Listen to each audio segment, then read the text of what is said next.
देवाय। ओम नमो भगवते वासुदेवाय। ओम नमो भगवते वासुदेवाय। ओम नमो भगवते वासुदेवाय। नारायणं नमस्कृत्यं नमस्कृत्यं नरं चैव नरोत्तमं नरं चैव नरोत्तमं देवीं सरस्वतीं व्यासं देवीं सरस्वतीं व्यासं ततो जयमुदीरये। जयमुदीरये। नष्टप्रायेषु भद्रेषु नष्टप्रायेषु अभयेषु नित्यं भागवत सेवयां नित्यं भागवत सेवयां भगवते उत्तम श्लोके भगवते उत्तम श्लोके भक्तिर्भवति नैष्ठकी। भक्तिर्भवति नैष्ठकी। कृष्णाय वासुदेवाय कृष्णाय वासुदेवाय देवकी नंदनाय च देवकी नंदनाय च नंदगोपकुमाराय नंदगोपकुमाराय श्रीगोविन्दाय नमो नमः। श्रीगोविन्दाय नमो नमः। मूकं करोति वाचालं पङ्गुं लङ्घायते गिरिं यत्कृपां तम् अहं वन्दे श्रीगुरो दीनतारिणं श्रीपरमानन्दमाधवं श्रीचैतन्य ईश्वरं गुरुवे गौरचन्द्राय राधिकाय तदालये कृष्णाय कृष्णभक्ताय तद्भक्ताय नमो नमः। नमो ओं विष्णुपादाय कृष्णपृष्ठाय भूतले श्रीमते भक्तिवेदान्त स्वामिने इति नामिने। नमस्ते सरस्वते देवे गौरवाणी प्रचारिणे निर्विशेषा शून्यवादे पाश्चात्यदेशतारिणे। जय श्री कृष्ण चैतन्य प्रभु नित्यानंद श्री अद्वैत गदाधर शिवासादि गौर भक्त वृंदा। हरे कृष्णा कृष्णा कृष्णा हरे हरे हरे राम राम राम हरे हरे। नमो पंकजनाभाय नमो पंकजमालिने नमो पंकजनेत्राय नमस्ते पंकजाग्रहे। ग्रंथराज श्रीमद्भागवत महापुराण की श्रील प्रभुपाद गुरु महाराज की अनंत कोटि वैष्णव वृंद की नमाचार्य श्री हरिदास ठाकुर की हिताय गौर हरि प्रेमानंदे। हरे कृष्ण। आज सुबह की भागवतम कक्षा में आप सभी का स्वागत।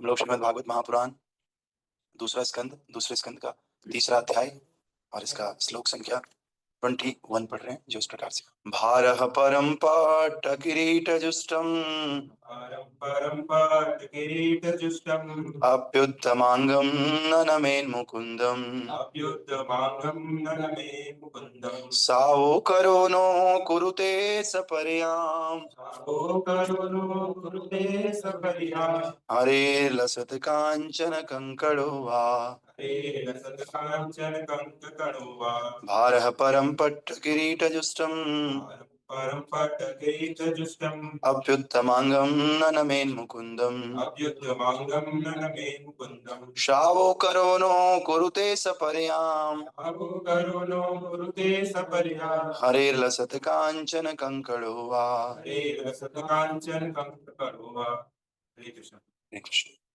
ओके, तो हमने कल देखा कि जो व्यक्ति भगवान के शौर्य एवं अद्भुत कार्यों की कथाओं को नहीं सुनता है और जिसने भगवान के विषय में गीतों को नहीं गाया है या उच्च स्वर से जो भगवान के नाम का और उनकी कथाओं का उच्चारण नहीं करता है, उसके जो कान हैं वो सांपों के बिल के समान और उसकी जीभ मानो मेंढक की जीभ है। कल हमने बताया था कि भाई अगर मेंढक होता है, मेंढक टर टर टर टर टर टर आवाज करता रहता है, उसकी आवाज का एक ही फायदा है, वो फायदा होता है सांप को। सांप अपने बिल से बाहर निकलता है और निकल करके क्या करता है, मेंढक को खा जाता है। मेंढक अपनी आवाज से, अपनी जीभ से किसको बुला रहा है, सांप को बुला रहा है। उसी प्रकार से अगर हम भगवान की कथा, भगवान का नाम जप नहीं करते हैं, इसके अलावा जो कुछ भी संसार में हम करते हैं, हम उससे अपने काल को बुला रहे हैं। इसीलिए it is totally up to us what kind of जिह्वा वी वांट। हम काल को बुलाने वाली जिह्वा चाहते हैं या फिर इस जिह्वा से भगवान का नाम जप करना चाहते हैं। दूसरा, जो उसके कान है, अगर इन कानों से भगवान की कथा नहीं सुनते हो तो ये कान किसके समान है, सांप के बिल के समान। सांप का बिल अच्छा होता है, आप रहना चाहोगे सांप के बिल? कोई नहीं रहना चाहता।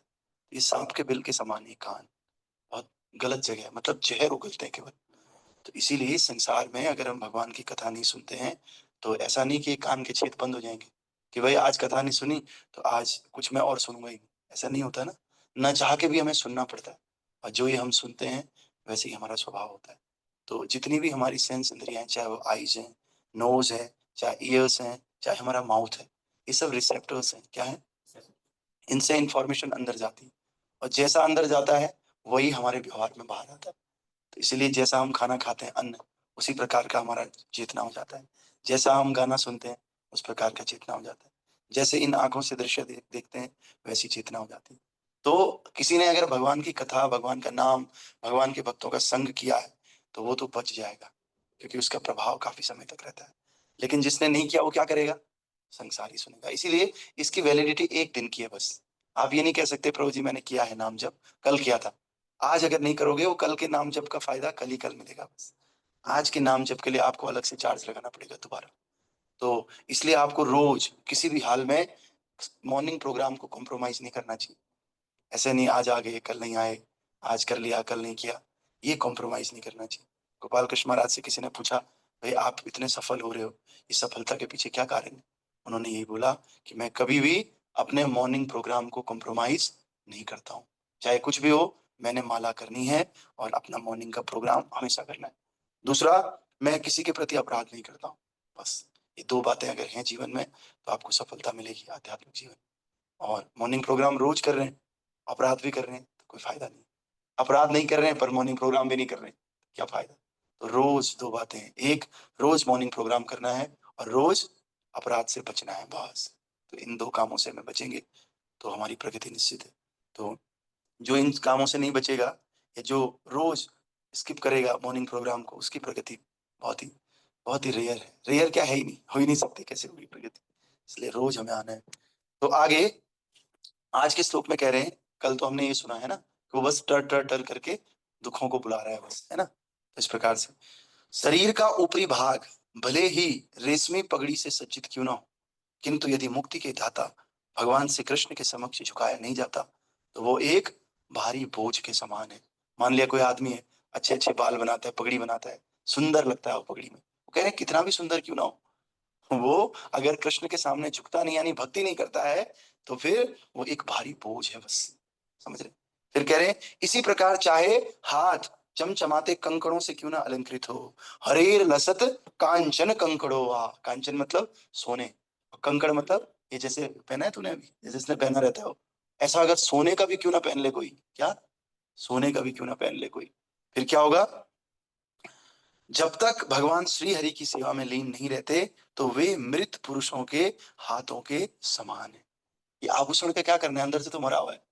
कोई लाश है और लाश को आप सजा रहे हैं, क्या फायदा है? कोई फायदा नहीं। उसी प्रकार से आप कितना ही श्रृंगार कर लो, सोने, हीरे, मोती, जवाहरात लेकर आओ, लेकिन भगवान हरि की सेवा नहीं सीखी। जीवन का लक्ष्य अगर आपको पता ही नहीं है, क्या करना है? आप मरे हुए के तो समान ही हो, है ना? क्या था? "येषां न विद्यां न गुणो न धर्मो", बीच की लाइन मिस होगी। "ते मर्त्यलोके भुविभार भूता मनुष्य रूपेण मृगाश्चरन्ति"। विद्या नहीं है जीवन में, तपस्या नहीं है ना? तप नहीं है, आचरण नहीं है, खान-पान पे कंट्रोल नहीं है। तो क्या कह रहे हैं? "ते मर्त्यलोके भुविभार भूता", ऐसा आदमी इस संसार में, इस धरती पे क्या है? बस बोझ है। वो धरती को भारी कर रहा है बस। और मनुष्य रूपेण मृगाश्चरन्ति, केवल वो क्या कर रहा है? जैसे मृग चलता रहता है ना, वो भी चल रहा है। बस मृग की पूंछ होती है और 4 पैर होते हैं। उसके 2 पैर है, बिना पूंछ वाला जानवर है वो एक तरह से। जानवर ही तो है, जिसको जीवन का उद्देश्य नहीं पता, खाली खा रहे हैं, पी रहे हैं, सो रहे हैं, तो वो क्या है? जानवर के समान। और उसने इस धरती के बोझ को क्या कर रखा है? बढ़ा रखा है बस, और दूसरा कुछ काम नहीं है उसको, संसार, है ना? तो इसीलिए हम सब ज्ञानम न शीलम न गुणो न धर्मो। तो हम लोगों को बोझ नहीं बनना किसी के ऊपर, है ना? हमें क्या बनना है? दूसरे के बोझ को कम करने वाला बनना है। अरे चलो, दूसरे के बोझ को कम करने वाला नहीं बन सकते, तो कम से कम भैया बोझ तो मत बनो किसी के ऊपर, और वो भी धरती माँ के ऊपर तो बोझ मत बनो।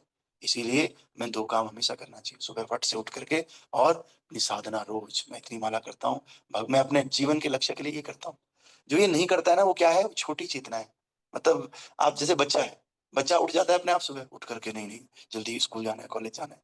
नहीं, बच्चा है, कम बुद्धि है अभी, विकसित नहीं हुआ है ना? इसी प्रकार से अगर हम भी आध्यात्मिकता के लिए इतने जागरूक नहीं है, तो हम कैसे हैं? कम बुद्धि वाले हैं। मंदा सुमंद मतयो मंद भाग्यायुपात्रिता। हमारा बुद्धि बहुत मंद है। लेकिन जो बुद्धिमान व्यक्ति होगा, उसको पहली बात तो जीवन का उद्देश्य पता होगा कि हाँ भाई, मेरे जीवन का उद्देश्य तो 2 झटका लगा नहीं बीमारी का, आदमी खत्म। जैसे मैं न्यूज़ में सुन रहा था, अगले 5 साल बहुत जनसंख्या आधी रह जाएगी, कहीं भूकंप आएगा। चल रहा है ना आजकल, आप लोग देख रहे होंगे, कहीं भूकंप आएगा। अब जो आदमी दुनिया भर के बंगले बंगले सरकारी नौकरी की तैयारी कर रहा है, मान लिया वो रहा ही नहीं, मान लिया क्या, आधी जनता ने तो खत्म होना ही है जब वो कह रहे हैं, है ना? अभी प्लेन क्रैश हो गया वहां पर, आपने देखा होगा, 200 कितने हैं, 271 पीपल्स, आहा, लंच कर रहे हैं मेडिकल स्टूडेंट। और वो मेडिकल निकालने के लिए कितनी आजकल जद्दोजहद हो रही है ना, कितनी तैयारी करते हैं, तब जाके मेडिकल कॉलेज में एडमिशन होता है।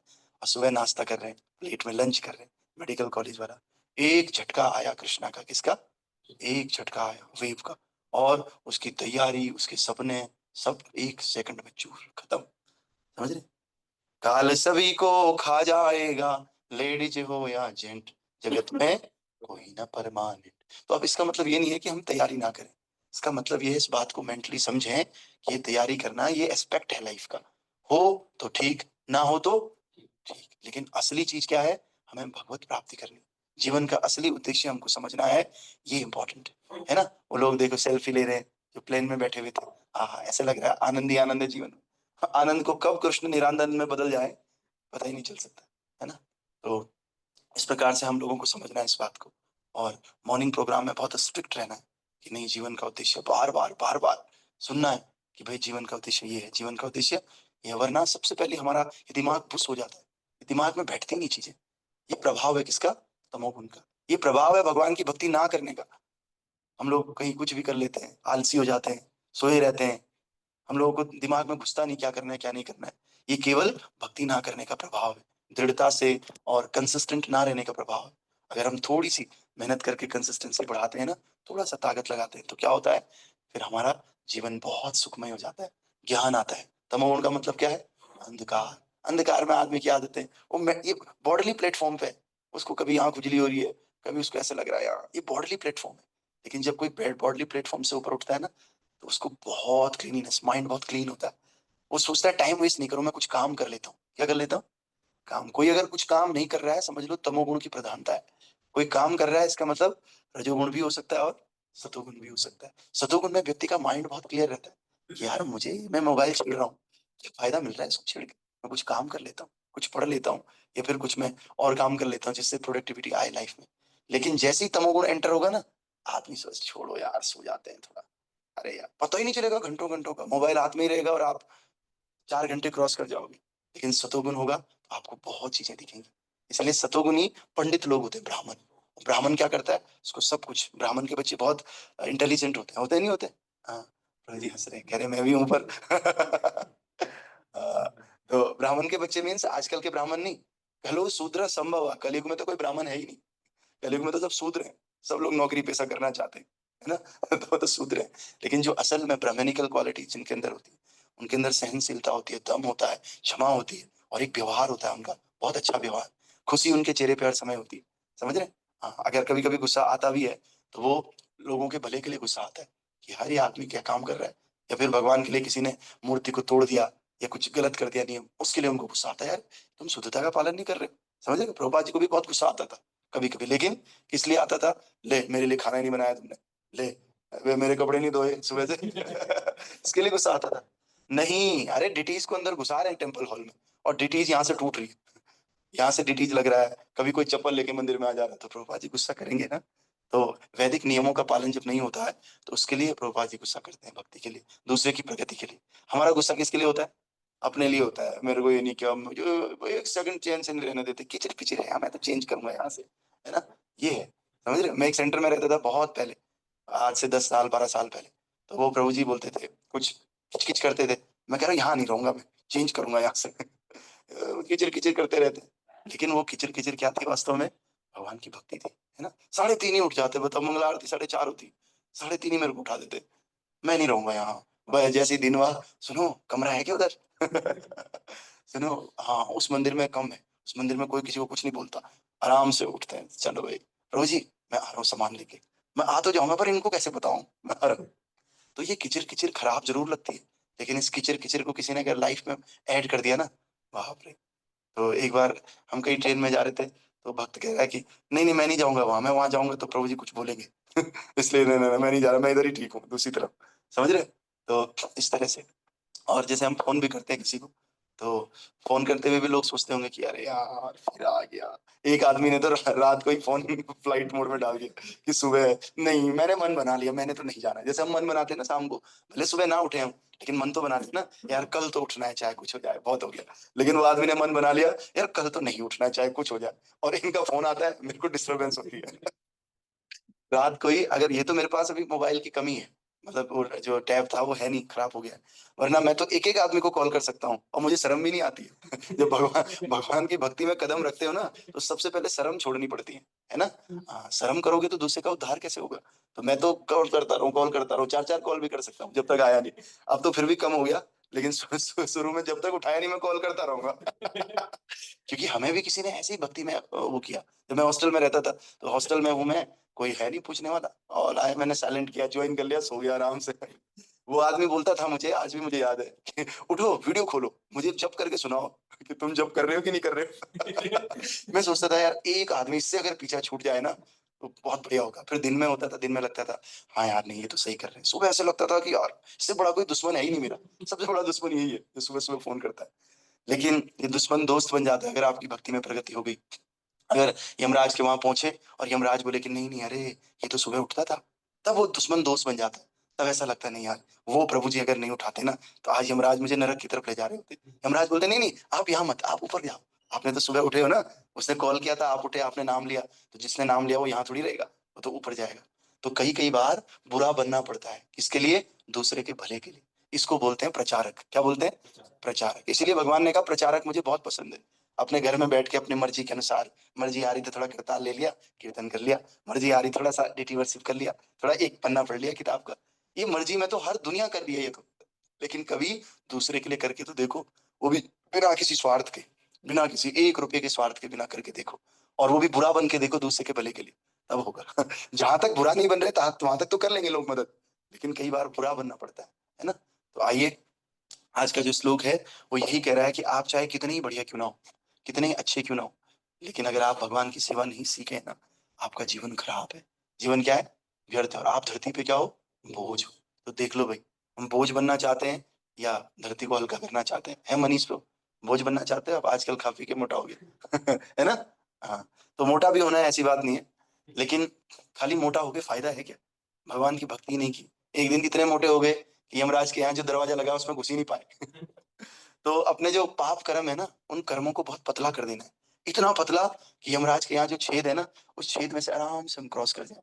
लेकिन हमने सो-सो करके, खा-खा करके, उल्टी-सीधी चीज़ें, और उल्टी-सीधी चीज़ें मोबाइल में देख-देख करके अपने पापों को इतना बड़ा बना दिया, और गेट तो बहुत छोटा है, वहाँ जा ही नहीं पाएँगे। अब हमने क्या करना है, एक हथियार लाना है। क्या लाना है? और उस हथियार से इन पापों को काटना है। वो हथियार क्या है? भक्ति का हथियार है। किसका हथियार है? भक्ति का हथियार। तो भक्ति के हथियार को पालन करना है ना? तो आइए, तात्पर्य वाही अर्चनीय वंदनीय प्रातः स्मरणीय जगत गुरु श्रील प्रभुपाद जी द्वारा, श्रील प्रभुपाद की जय। प्रभुपाद बता रहे हैं, जैसे कि पहले कहा जा चुका है, भगवान के भक्त 3 प्रकार के होते हैं। एक प्रथम श्रेणी का, जो भगवान की सेवा में ही लगा हुआ दिखता है, महाभागवत बोलते हैं जिसको, जैसे प्रभुपाद जी। किंतु द्वितीय श्रेणी के भक्त, भक्तों तथा अभक्तों में अंतर करते हैं। अतएव ये द्वितीय श्रेणी के भक्त धर्मोपदेश के लिए उपयुक्त हैं, और जैसा कि पहले कहा जा चुका है, उन्हें उच्च स्वर से भगवान की महिमा का प्रचार करना चाहिए। इस श्रेणी के भक्त तृतीय श्रेणी के भक्तों या अभक्तों में से अपना शिष्य बनाते हैं। कभी-कभी प्रथम श्रेणी के भक्त भी प्रचार कार्य करने के लिए द्वितीय श्रेणी में आते हैं, किंतु सामान्य व्यक्ति को, जिससे ये आशा की जाती है कि वो कम से कम तृतीय श्रेणी का भक्त तो बन जाए। यहाँ पर सलाह दी गई है कि भगवान के मंदिर में जाए और अर्च विग्रह के समक्ष झुके, भले ही वो अत्यंत धनी व्यक्ति हो या रेशमी पगड़ी अथवा मुकुट पहना हुआ राजा ही क्यों ना हो। भगवान तो हर एक के स्वामी हैं, चाहे वो महान राजा तथा महान सम्राट ही क्यों ना हो। जो लोग संसारी व्यक्तियों की दृष्टि में धनी हैं, उन्हें चाहिए कि वे भगवान श्री कृष्ण के मंदिर में जाएं और नियमित रूप से अर्च विग्रह के समक्ष नतमस्तक हों। मंदिर में भगवान के पूजनीय रूप को कभी भी पत्थर या लकड़ी का बना हुआ ना माने, क्योंकि भगवान अपने अर्च विग्रह अवतार रूप में अपनी शुभ उपस्थिति द्वारा पतित आत्माओं पर अतीव कृपा करने वाले हैं, जैसा कि इसके पहले उल्लेख हो चुका है। श्रवण विधि से मंदिर में भगवान के अस्तित्व की अनुभूति संभव होती है। अतएव भक्ति के नैतिक कार्यों में पहली विधि श्रवण है, जो अति आवश्यक है। सभी श्रेणी के भक्तों को श्रीमद् भगवत गीता तथा भागवतम जैसे प्रामाणिक सूत्रों से श्रवण करना अनिवार्य है। जो व्यक्ति अपने भौतिक पद से गर्वित होकर मंदिर में भगवान के अर्च विग्रह के समक्ष नतमस्तक नहीं होता, या जो मंदिर पूजा के विज्ञान से अनभिज्ञ रहकर उसका तिरस्कार करता है, उसे ये जान लेना चाहिए कि उसकी ये पगड़ी या उसका ये मुकुट उसे भवसागर में और अधिक डुबाएगा। बोझ का मतलब समझते हो? बोझ का मतलब है कि वो उसे और नीचे डुबाएगा। जो जितना भारी होगा उतना जल्दी डूबेगा ना। तो जो भगवान की भक्ति नहीं करेगा वो बोझ है। अब बोझ भवसागर में और डूबता चले जाएगा जन्म मृत्यु के चक्र में। इसीलिए यदि डूबते व्यक्ति के सर पर भारी बोझ हो तो वो बिना भार वाले व्यक्ति की अपेक्षा और अधिक तेजी से डूबेगा। मूर्ख तथा अहंकारी व्यक्ति ईश्वर विज्ञान का अनादर करता है। जो मूर्ख है, जिसके अंदर अहंकार है, वो भक्ति को मानता ही नहीं। वो इस विज्ञान का डिसरिस्पेक्ट करता है कि मैं नहीं मानता इसको। समझ रहे? तो ये मैं नहीं मानता बोल के वो क्या कर रहा है? अपनी जगह फिक्स कर रहा है। कहां पर? नरक में। नरक में उसकी जगह फिक्स हो गई कि मैं नहीं जानता हूँ। ठीक है, वो भी कौन से नरक में? भयंकर से भयंकर नरक में। 26 नरकों का वर्णन हुआ है भागवतम में, है ना? तो उसमें से किसी एक नरक में वो बेचारा, या अलग अलग नरकों में भी कर सकता है वो पोजिशन। कुछ साल इस नरक में, कुछ साल इस नरक में, है ना? तो फिर और कहता है कि उसे ईश्वर से कोई लेना देना नहीं, किंतु जब वो ईश्वर के नियम की पकड़ में आता है ना, और उसे मस्तिष्क शून्यता, सेरेब्रल थ्रोम्बोसिस जैसी बीमारी घेरती है, मस्तिष्क शून्यता, है ना, तब वह ईश्वर विहीन व्यक्ति अपनी भौतिक उपलब्धि के बाहर से अज्ञान के सागर में डूब जाता है। ईश्वर चेतना के बिना भौतिक विज्ञान की प्रगति मानव समाज के सिर पर बोझ के तुल्य है। अतएव लोगों को इस प्रबल चेतावनी पे ध्यान देना चाहिए। उसे कौन सी बीमारी होती है? Cerebral thrombosis. Cerebral thrombosis Prabhupad ji बता रहे हैं, जिसमें आदमी को अहंकार हो जाता है। वो सोचता है कि मैं साइंटिस्ट हूं ना, बस मैं ही सब कुछ हूं। अब मैंने तो कर लिया, बीएड कर लिया, अब मेरा सरकारी नौकरी का लेटर देखो। अब प्रभु जी सरकारी नौकरी में जा रहे हैं, कह रहे हैं मैं ही हूं अब तो भाई। अब तो दुनिया चाहे इधर की उधर हो जाए, मैं हूं अब तो। जो भौतिक उपाधि को ही सब कुछ समझ लेता है, उसके आगे कुछ नहीं आता है उसको, वो कहलाता है सेरेब्रल थ्रोम्बोसिस। सेरेब्रल दिमाग से रिलेटेड बीमारी, है ना? लेकिन इस ये जो बीमारी है, ये धीरे धीरे धीरे धीरे उसे कहाँ लेकर जा रही है? अज्ञान की तरफ। और जब जिस दिन आपने एक मूवी देखी होगी, एक चीज मिलेगी वंडरफुल, ऐसी एक मूवी है, तो हमको बेस में दिखाई गई थी जब हम बेस में थे, तो हमको दिखाया उस मूवी को। तो वो मूवी में ऐसे ही, वो एक पड़ा रहता है, वो बोलता है अपने बच्चे को कि ये करो वो करो, नहीं मानते उसको। लेकिन लास्ट में जब उसका अंतिम क्षण होता है ना, तब उसे पता चलता है, अरे ये तो कोई पूछ ही नहीं रहा है, कोई बोल ही नहीं रहा, तू तो प्रोफेसर था। यमराज के दूत दिखते हैं उसको। वो दूत ये नहीं बोलते कि यार तू इतना बड़ा साइंटिस्ट था, मैं तेरे को कैसे लेकर जाऊं, ला 1 करोड़ दे दे, चलना, छोड़ देता हूँ तुझे। यमदूत बोलते हैं नहीं बेटे, वो डिग्री तो मैं मानता ही नहीं, तो चल। और उसको बांधते हैं ऐसे बड़े बड़े जंजीरों से, और फिर लेकर के जाते हैं उसको धाम में। समझ रहे? धाम में नहीं, नरक में लेकर के जाते हैं। तो ऐसे ये गति अवश्य रूप से है हर किसी की। तो इसलिए कह रहे हैं कि 3 प्रकार के भक्त हैं। एक तो है महाभागवत, जो बड़े बड़े संत हुए हैं प्रभुपाद जी जैसे, उनको तो किसी में अंतर ही नहीं दिखता, वो बस दिन भर भगवान की सेवा ही कर रहे हैं। उनकी सांसों सांसों में नाम चलता है, वो नाम के बिना रह ही नहीं सकते। खाने के बिना रह लेंगे, नाम के बिना नहीं रहेंगे। वो है महाभागवत, है ना? दूसरे होते हैं द्वितीय श्रेणी के भक्त, जो दिन भर तो नहीं करते नाम, लेकिन जिनको क्लियर है कि भगवान के धाम जाना है भाई, है ना? और वो क्या करते हैं? भक्तों और अभक्तों में अंतर करते हैं। उन्हें पता है ये भक्त है और ये भक्त नहीं है। तो उपदेश देने के लिए और प्रचार करने के लिए इस सेकंड लेवल के भक्त ही बड़े अच्छे होते हैं। क्योंकि फर्स्ट लेवल का आदमी तो प्रचार ही नहीं कर पाएगा, उसको तो सब भक्ति दिख रहे हैं, वो तो अपनी साधना में ही बिजी है। लेकिन कभी कभी वो फर्स्ट वाला भी नीचे के लेवल पे आकर के प्रचार करता है। और जो तीसरी कैटेगरी के लोग हैं ना, तृतीय श्रेणी के भक्त, वो क्या है? वो जो है, वो इनसे थोड़ा कम होता है। वो तो भक्त अभक्त दोनों को ही नहीं मानता है, वो एक ही आदमी को मानता है भगवान। मंदिर में जाएगा, खूब माथा वाता टेकेगा, लेकिन भक्तों को बोलेगा इसको क्यों प्रणाम करूं मैं। समझ रहे हो? तो ये है, जो भक्तों की महिमा नहीं जानता है वो तृतीय कोटि का भक्त है ना? तो वो क्या करेगा? विग्रह की तो खूब सेवा पूजा करेगा, सेंटिमेंटलिज्म, है ना? लेकिन ये भक्तों की सेवा नहीं करेगा, फिलोसॉफिकली वो बहुत एडवांस नहीं होगा, तृतीय कोटि का। तो जो सेकंड क्लास वाले हैं ना, वो गुरु भी बन सकते हैं। सेकंड क्लास वाले डिवोटीज गुरु बनते हैं, और थर्ड क्लास वालों को अपना शिष्य बनाते हैं। समझ गए आप हमारी बात? कभी कभी सेकंड वाले सेकंड वालों को भी शिष्य बनाते हैं, लेकिन थर्ड वालों को तो बनाते ही हैं। और फर्स्ट क्लास वाले तो खैर बना ही सकते हैं शिष्य। समझ रहे हैं? तो इस प्रकार से। हरे कृष्ण प्रभु जी। प्रभु जी आपका माइक म्यूट। ओके, अब ठीक है। हाँ, तो जो तृतीय श्रेणी का भक्त है, उससे एक एक उम्मीद की जाए, चल भाई तू नहीं जानता फिलोसॉफी, नहीं तू ज्यादा कुछ जानता है, कम से कम आकर के प्रणाम तो करे। क्या करे? प्रणाम करे, भगवान के सामने अपना शीश झुकाए। बस प्रभुपाद जी इस वर्ष में यही कह रहे हैं कि तुम कुछ और करो या ना करो, अगर तुम तृतीय श्रेणी के हैं, तुम्हें नहीं पता कुछ, तो तुम भगवान के मंदिर में आओ और मंदिर में आकर के प्रणाम करो। तो कई लोग बोलते हैं प्रभु जी मेरी मम्मी तो माला नहीं करती है, ये नहीं करती। अरे तेरी मम्मी आकर के प्रणाम कर देना, वही बहुत है। समझ रहे हो? शुरुआत में प्रभुपाद जी भी यही चाह रहे हैं, किसी न किसी प्रकार से कोई आकर के भगवान के चरणों में प्रणाम कर दे। जिसने दंडवत करना सीख लिया ना मंदिर में आके, वो एक दिन भक्त भी बनेगा, पक्की बात है। तो हमें आज आज ही नहीं सोचना है कि यार कि मैं मंदिर आ गया, बताओ अभी भी 16 माला नहीं करना। आज तो मंदिर ले आया, प्रभु जी क्या बताऊं, मंदिर भी ले आया, प्रसाद भी खिलाया, पता नहीं नहीं करता प्रभु जी, वो 8 ही माला करता है, 16 नहीं कर पाता वो। अरे तो 8 भी बहुत कर रहा है भैया। शुरू में हमारा उद्देश्य है इसी प्रकार वो भगवान के मंदिर में आए और आकर के प्रणाम कर ले बस। इस प्रणाम करने से उसकी सुकृति बढ़ गई, श्रद्धा बढ़ गई, है ना? और इस श्रद्धा से धीरे-धीरे 1 माला, 2 माला, 4 माला, 6 माला, 8 माला और एक दिन 16 माला। बस अपराध ना कर ले वो बीच में। अगर वो अपराध करेगा ना तो 4 साल भी हो जाएँ वो 2 ही माला पे रहेगा। हो सकता है वो भी ना करे। लेकिन अपराध अगर नहीं बना उससे तो आराम से वो कर लेगा, है ना? इसलिए कभी-कभी मंदिर लाना चाहिए भक्तों को। मंदिर ला कर के थोड़ी देर के लिए, ज़्यादा नहीं, हाँ, चलो भई मंदिर के ही प्रांगण में बैठ के और सुना, क्या हो, अरे ये प्रभु जी है ना? अरे 2 बार शादी हो गई इनकी। हाँ, मैं जानता हूँ। हाँ, हाँ। ना, ना ये वाले बढ़िया हैं। अरे ये तो बेकार है। समझ रहे हो? अरे सारा प्रसाद खा जाते हैं। ऐसा इतना टाइम नहीं देना नए भक्त को। आना है मंदिर में प्रणाम करवा के, 1 माला करवा के, प्रसाद खिलवा के, हायर एसोसिएशन देके, किसी ऐसे भक्त से मिलाओ जो थोड़ा-सा सीनियर है, उनसे मिलवा करके, चलो प्रभु जी अब चलते हैं, है ना? क्योंकि ज़्यादा समय रहेगा, भक्ति तो करेगा, साथ ही साथ क्या भी करेगा?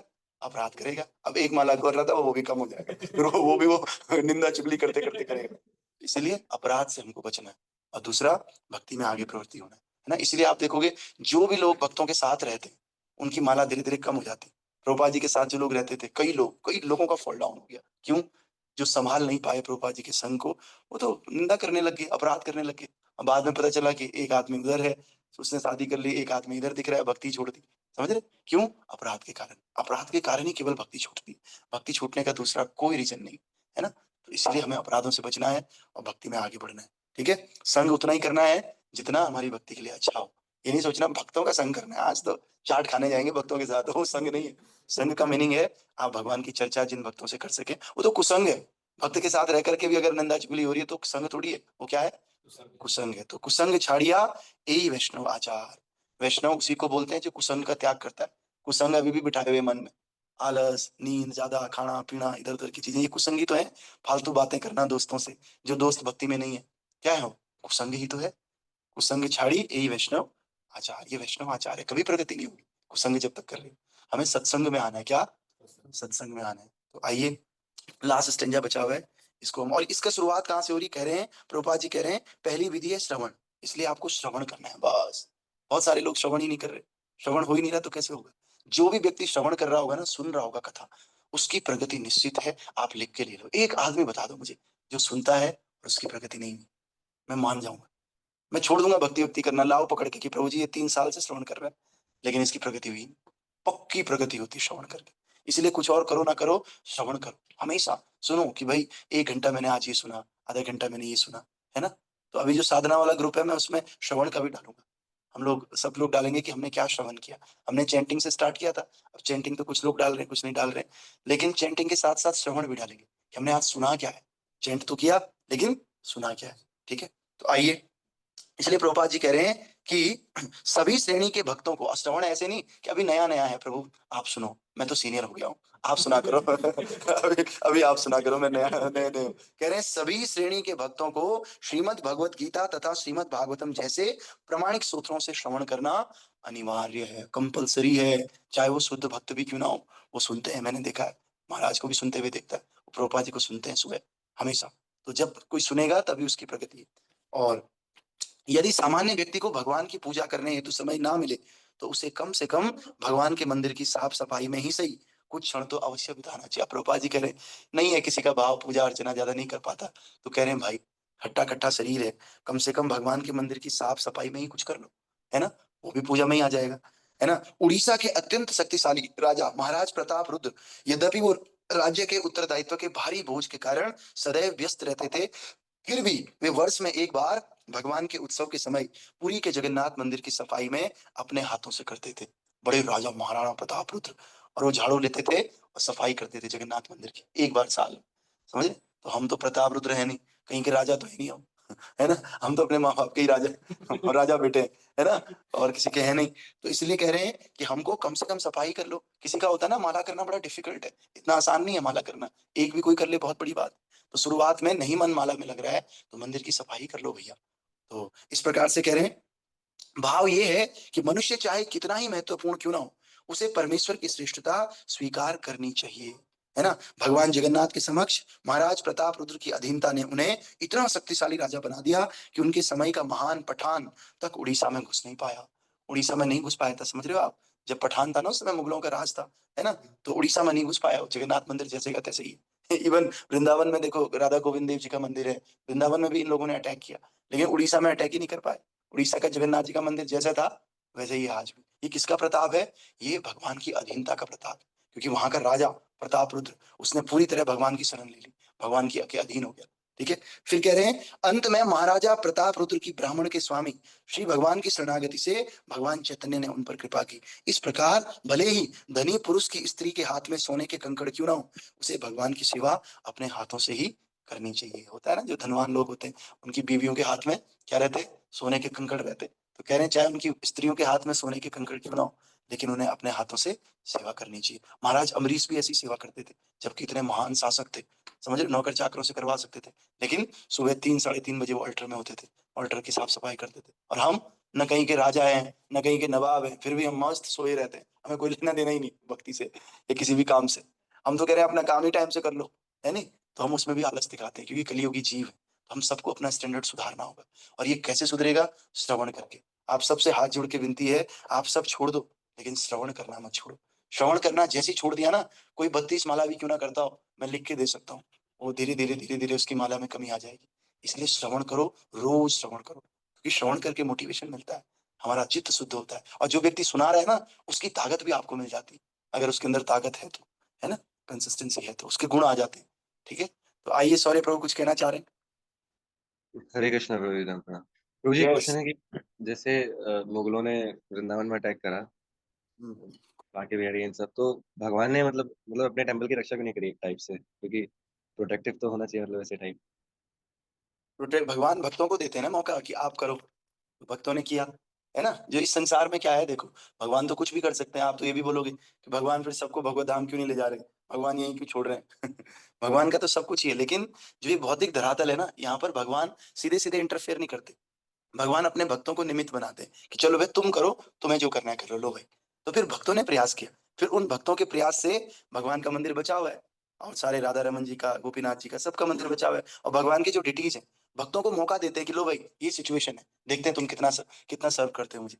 तो भक्तों ने फटाफट मौका देखा, और सारे विग्रह को कहाँ लेकर चले गए? क्या नाम है वहां का? राजस्थान, जयपुर में।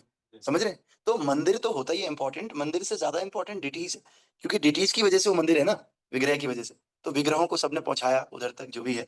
तो अभी भी है विग्रह वाले ऑल्टर वगैरह, गर्भगृह को तो कुछ हुआ नहीं, वैसे भी सब मंदिर जैसे के तैसे ही हैं। बस गोविंद देव जी का मंदिर थोड़ा सा ऊंचा था, उसके ऊपर ऊपर के वो औरंगजेब ने सारे वो हटा दिए कि भाई ये तो इतना बड़ा मंदिर है, ये हमारी मस्जिद से ऊपर कैसे हो सकता है, तो हटा दिया। ऐसा मैंने सुना है, अलग अलग लोग अलग अलग बोलते हैं, लेकिन फिलोसफी ये है, दर्शन ये है कि भाई भगवान अपने भक्तों को मौका देते हैं, है ना।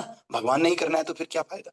जैसे सिखाते हैं ना कई बार छोटे को, बोलते ले भाई तो ये गाड़ी तेरे हवाले, मैकेनिक बोलता है बड़ा वाला, तो तुझे जो करना है मैं हाथ नहीं लगाऊंगा इस पे, तेरे जिम्मे। और बल्कि अगर वो हाथ लगाते ना, यार मुझे नहीं करने देते पापा, समझ रहे हो? मान लिया पापा सिखा रहे हैं, मुझे नहीं करने देते, ऐसे ही भगवान ने संसार रचा, और हमने इच्छा की कि भगवान आप मत इंटरफेयर करना, ये हमारा संसार है, हमें करने देना समझ रहे? तो भगवान बोलते भाई करो फिर, तुम्हें करना है तो इसीलिए भगवान नहीं इंटरफेयर करते।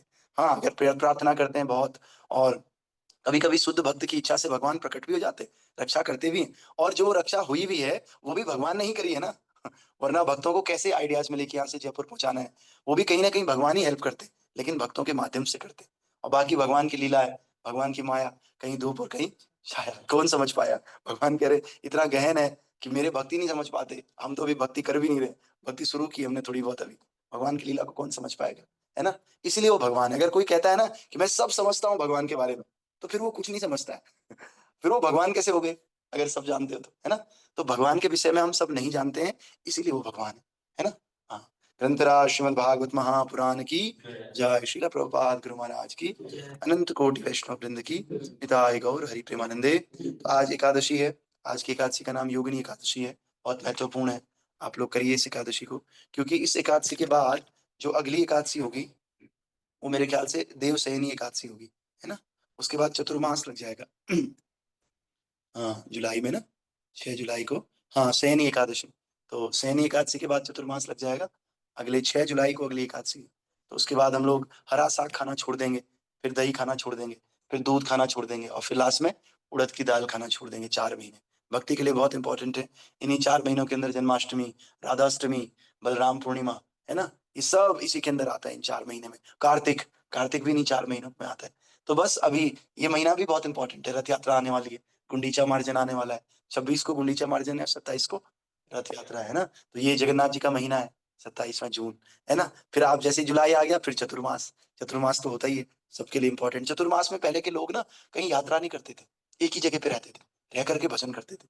संसारिक काम, शादी, ब्याह, किसी का मुंडन हो रहा है, ये सब रोक देते थे 4 महीने के लिए और केवल एक जगह रह करके भजन करते थे, फेस्टिवल्स करते थे। मतलब मटेरियल छोड़ के स्पिरिचुअल पे फोकस करते थे 4 महीने, इसलिए इसको चतुर्मास बोलते हैं। और इसमें बारिश भी होती है, तो एक बहाना ये भी था कि भाई बारिश होगी, कहाँ ट्रेवल करोगे, बारिश में अपने घर में ही रहो, है ना? और एक एक चीजों को छोड़ देते थे, 1 महीने दही, 1 महीने दूध, 1 महीने हरा साग और 1 महीने उड़द की दाल, ये 4 महीने में। फिर कार्तिक आता था, कार्तिक के बाद फिर से नवंबर आता है ना?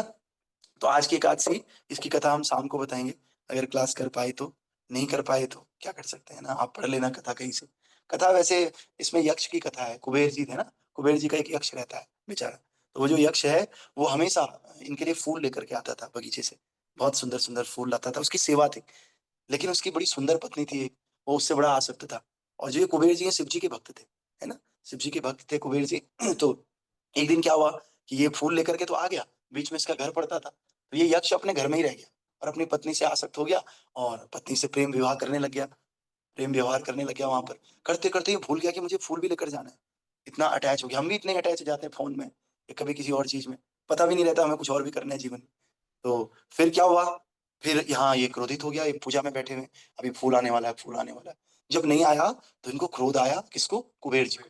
कुबेर जी ने तुरंत अपने सेवकों से कहा, ये कहाँ रह गया दुरात्मा, दुरात्मा शब्द का, दुरात्मा कहाँ रह गया, फूल लेकर आके आया नहीं। तो उन्होंने कहा, गुरु जी, कुबेर जी वो तो अपने पति के साथ, पत्नी के साथ प्रेम व्यवहार कर रहा है। सो बोला, सुबह से? हाँ। बोला, बुला के लाओ उसको यहाँ। बुला करके लेकर के आए, तो बोला, बेटे तूने प्रेम व्यवहार किया और भगवान का अनादर किया, उनकी पूजा के लिए फूल लाता था, फूल नहीं लाया, तू जा, तेरे को कोढ़ रोग हो जाए और तेरी पत्नी जितनी सुंदर है ना उतनी बेकार हो जाए। पत्नी भी बदसूरत, तू भी बदसूरत, अब करो, अब खूब भोग करो, अब प्रेम व्यवहार करो। तो ये करते करते श्राप दे दिया और दोनों बड़े भटकते रह गए कष्ट में। अब कैसे करते करते एक दिन ये मार्कंडेय ऋषि के यहाँ पहुंचे, मार्कंडेय। तो फिर उन्होंने बताया कि भैया, उन्होंने प्रणाम किया और सेवा की थोड़ा बहुत। तो उन्होंने कहा, एक व्रत बताता हूँ, योगिनी एकादशी का, आषाढ़ मास के कृष्ण पक्ष का व्रत है ना, आज आषाढ़ मास है और कृष्ण पक्ष है, इसकी एकादशी है, तुम इसका पालन करो, सब ठीक हो जाएगा। फिर ये करते हैं उसका पालन, इनकी खूबसूरती, इनका शरीर, इनका आध्यात्मिक चेतना फिर से प्राप्त हो जाती है और ये फिर से भगवान की भक्ति करते हुए भगवान के धाम को चले जाते हैं, है ना? तो इस एकादशी का ही महत्व है कि हमने अगर गलती से कोई काम भी कर लिए हो उल्टे सीधे, तो उनसे भी हमें मुक्ति मिलती है इस एकादशी में, है ना? तो आज एकादशी है, तो आप लोग अगर चाहें, पिछली एकादशी निर्जला थी, कपिल प्रभु कहाँ है हमारे, इन्होंने पूरा मैराथन चलाया था शौर्य प्रभु के साथ मिल करके। तो आज भी चाहते तो मैराथन चला सकते थे, है ना? तो आज भी देख लेना, बीच बीच में अगर आपको टाइम मिले, 1 घंटे का स्लॉट या 2 घंटे का स्लॉट, स्लॉट रखना और उसमें जपा करना। ऑनलाइन पहले मैं इसके खिलाफ था कि ऑनलाइन जपा नहीं करना चाहिए, लेकिन जब हम मंदिर में नहीं रहते, भक्त हमारे आसपास नहीं रहते, तो ऑनलाइन जपा बड़ा महत्वपूर्ण है। क्योंकि ऑनलाइन जपा से मैं अनुभव कर रहा हूँ कि इस जपा से भी काफी फर्क पड़ता है भक्तों के एसोसिएशन में। तो आप लोग ऐसा अरेंज कीजिए और बहुत फायदा होता है। फिर ऐसे बारी बारी करके हरे कृष्ण कृष्ण कृष्ण हरे हरे, हरे राम राम राम हरे हरे, ये वर्चुअल एटमोस्फेयर क्रिएट हो जाता है। हमें ऐसा लगता है नहीं, भक्त लोग आसपास ही हैं, और फिर हमें भक्तों के संग का लाभ मिलता है। तो आज देख लेना, जब भी आपको समय हो, कपिल प्रभु, शौर्य प्रभु, आप क्रिएट करो अपने टाइम के अनुसार, 1 1 घंटे का, 2 2 घंटे का स्लॉट, और जब कीजिए, खूब जब किया, है ना? तो इस कलयुग में देख लो, मंदिर या दुनिया भर की चीजें हैं, प्रचार प्रसार, आप अपनी साधना को बचा लो, ये सबसे इंपॉर्टेंट है किसी ना किसी तरह से, है ना? तो साधना बचाने का ये आज मौका है, एकादशी है। और सबसे बढ़िया बात, एकादशी संडे को पड़ रही है, और 6 जुलाई की एकादशी भी मेरे ख्याल से संडे को है, अगली एकादशी भी संडे को है, ये एकादशी भी संडे को है। इससे अच्छा भगवान और क्या मदद करेंगे हमारी, एकादशी संडे को रख रहे हैं। तो आप लोग अपनी इंगेजमेंट छोड़ करके, और भूख लगे तो खा लो, फल वल, दूध दूध खूब पी लो, लेकिन जप के साथ कंप्रोमाइज मत करो, जप करो अच्छे से, है ना? अभी भी हम 1 घंटा जप करेंगे क्लास के बाद, आरती के बाद। फिर उसके बाद दिन दिन में शेड्यूल, कोई भी आ जाओ, आकर के गूगल मीट पे तो खुला ही रहता है, आकर के जप करो, एक मैसेज डाल दो कि प्रभु जी कोई जप करना चाहता है क्या, बस ऐसे, जिसको जब टाइम है वो तब करेगा, ऐसे कनेक्टेड रहो। है ना? तो ये हमारी भक्ति के लिए बड़ा अच्छा होगा। ग्रंथराज श्रीमद् भागवत महापुराण की योगिनी एकादशी महामहोत्सव की निताय गौर हरि प्रेमानंदे। हरि हरि बोल। हरे कृष्ण।